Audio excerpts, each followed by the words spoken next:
નમસ્કાર ખેડૂત મિત્રો, આજે આપણે કપાસના ભાવ વિશે વાત કરવાની છે.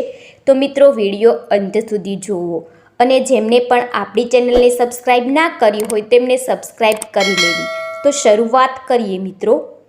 છેલ્લા એક સપ્તાહથી રૂ બજારમાં મંદી તરફી સ્થિરતા સાથે મિત્રો વેપાર થઈ રહ્યો છે, જેમાં 29 રૂ ગાસડીના ખાંડીએ ભાવમાં ₹53,600ની સપાટીની આસપાસ વેપાર થતો જોવા મળ્યો છે.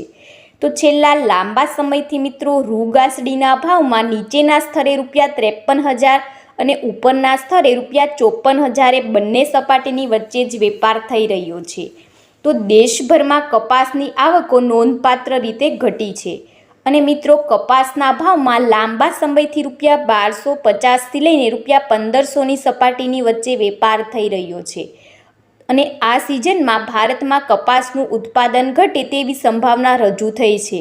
જોકે મિત્રો વૈશ્વિક પરિબળોની અસરથી ઘટેલા ઉત્પાદનની અસર હજુ સુધી બજારમાં જોવા નથી મળી અને રૂ નિકાસમાં નોંધપાત્ર ઘટાડો થવાની સંભાવના જણાય છે અને સ્થાનિક સ્તરે જીનર્સની લેવાલી પણ પ્રમાણમાં ઓછી થઈ છે.